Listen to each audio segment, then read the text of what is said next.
जनाब सारे मीडिया बंदे का मैं धन्यवाद करता हूँ जिन्होंने मुझे वक्त दिया। देखिए सर, आज की जो प्रेस कॉन्फ्रेंस मैंने रखी है ये पीडीडी डिपार्टमेंट को लेकर रखी है। इन दिनों में मैं आपको बताता चलूँ कि हमारे पुंछ की ये जो इलेक्ट्रिसिटी डिपार्टमेंट जो रेगुलर लाइट रहती थी इससे पहले, तो इन दिनों में अचानक से मैं अभी बता दूं कि सुबह मैं जहाँ मेरी शॉप है यहाँ सुबह शायद 8 बजे लाइट गई थी। अब 1 बजने को है। सुबह से लेकर ये अनऑफिशियल कट जो है, मैं समझता हूँ कि बिजली डिपार्टमेंट जितना भी हमारा पीडीडी डिपार्टमेंट है, सिटी की लाइट को चलाने में ये कहीं ना कहीं फेलियर रहा है।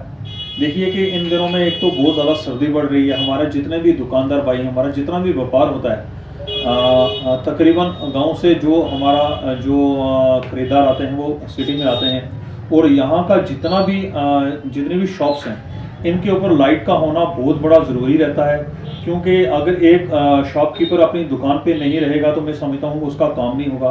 हज़ारों लाखों रुपए का लोगों ने लिमिट ली है, लोन लिए हैं, और लाखों रुपए का सामान उनका अंदर पड़ा हुआ है। कहीं ना कहीं कमी जो मैं समझता हूँ कि ये जो अनऑफिशियल कट हैं हमारे जो बिजली लाइट के, इनकी वजह से कहीं ना कहीं हमारे बिजनेस के ऊपर बहुत बड़ा एक जो फ़र्क पड़ रहा है। मैं समझता हूँ कि बिजली डिपार्टमेंट को इसके ऊपर जल्द से जल्द एक अच्छा कदम उठाना चाहिए था। मगर कहीं ना कहीं मैं समझता हूँ कि एक तो हमारा भारत जो है वो दिन ब दिन इतनी तरक्की कर रहा है, हमारा जो पूरे वर्ल्ड को कहीं ना कहीं चेतावनी देने की कोशिश कर रहा है कि उसके साथ वो कंधे से कंधा मिलाकर आगे बढ़ने की कोशिश कर रहा है। मगर हमारा पुंछ ये जो डिस्ट्रिक्ट रहा है वो कहीं ना कहीं हमें आज भी वो 1947 वाला जो बिजली का जो रोना धोना था हमारे पुंछियों के लिए, वो कहीं ना कहीं वो फिर हमें वो दौर हमें दिखाया जा रहा है। मैं आपको बताता चलूँ मैं कि वार्ड नंबर 10 का रहने वाला हूँ। मेरे वहाँ एक बावली है, बड़ा हिस्टोरिकल एक प्लेस था। वहाँ पे इन्होंने किसी लीडर को वहाँ इन्होंने एक कनेक्शन दिया, तो उस कनेक्शन का जो मेन जो फेस है वो उन्होंने रोड के ऊपर रखा। कस्सी की जो हमारी वहाँ से रोड गुजरती है उसके ऊपर रखा हुआ है। वहाँ से कई बार 2-3 जानवर जो है, किसी के जो घोड़े आ रहे थे, वो 2-3 बार वो वहाँ तारों के जो उन्होंने बाहर रखा हुआ है कनेक्शन, उसकी वजह से वो घोड़े 2-3 बार मर भी गए थे। हमने कंप्लेंट पहले भी की थी, मगर हमारी जो उस कंप्लेंट को कहीं ना कहीं अनसुनी करके उन्होंने उस चीज को टाल दिया। वहां करोड़ों रुपया लगाकर एक बावली को बनाया गया था। उस बावली के ऊपर आप देखेंगे, मैं आपको बताता भी चलूंगा, वहां लेकर चलूंगा, तो वहां बावली के ऊपर से वो जो बिजली की जो तारें हैं वहां से गुजरती हैं। लोगों के बच्चे वहां खेलते हैं दिन पर, तो कहीं ना कहीं उनकी जान का खतरा मैं समझता हूँ कि वो एक बहुत बड़ा एक रिस्क बन गया है। तो मैं समझता हूँ कि आपके मीडिया के माध्यम से आज की ये जो मैंने प्रेस कॉन्फ्रेंस रखी है, मैं डिप्टी कमिश्नर पुंछ से ये अपील करूंगा कि इन डिपार्टमेंट को आप थोड़ा सा सख्ती से इनको निपटना चाहिए आपको।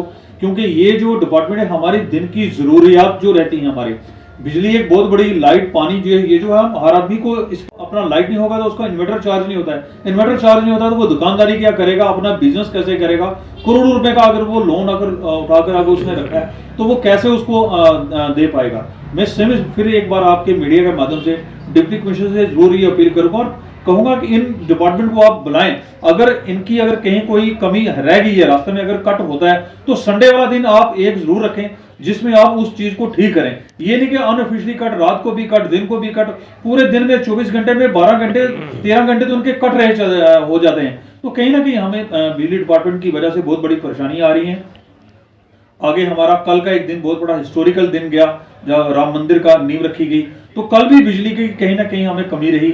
आज देखिए 26 जनवरी आने वाली है, देश की इतना बड़ा त्यौहार है हमारा एक 26 जनवरी, उसके दिन भी इनसे पहले मैं समझता हूँ कहीं ना कहीं इसको ठीक कर देना चाहिए, और ताकि लोगों को कोई प्रॉब्लम ना फेस हो। देखिए एक वक्त था कि जब हमारे यहाँ के राजा थे, उन्होंने पुंछ में बिजली, पहले जम्मू कश्मीर में एक दूसरा प्लांट था, ये उस वक्त की बिजली हमारा पुंछ अपनी खुद बनाता था और यहाँ से बिजली पूरे शहर को पूरी होती थी। तो देखिए ये तो बहुत बड़ा घोटाला है उस वक्त की सरकारों का। मैं समझता हूँ जितनी सरकारें रही हैं हमारी, उन्होंने पुंछ को लूटा। एक वो जो तालाब वाला मुद्दा है वो आज तक भी पेंडिंग पड़ा है। वो जो नहर है वो दगवार मल्दियाना पाकिस्तान से आती थी एक नहर, उसके ऊपर भी करोड़ों रुपया आया। वो इरिगेशन डिपार्टमेंट का बहुत बड़ा एक घोटाला है, वो फिर किसी दिन मैं एक्सपोज करूंगा। उसके पास में मेरे पास बहुत सारे वो सबूत भी आ चुके हैं, मैं फिर एक प्रेस कॉन्फ्रेंस करके वो जरूर बताऊंगा। तो मैं समझता हूँ कि वो जो बिजली बनाने वाला पुंछ का जो इशू है वो एक बहुत बड़ा था। कहीं ना कहीं डिपार्टमेंट की कमजोरियों की वजह से हमारा पुंछ जो है, मैं समझता हूँ कहीं ना कहीं वो आने वाले जो वक्त के साथ जो चलना चाहिए था वो कहीं ना कहीं इसको पीछे किया जा रहा है।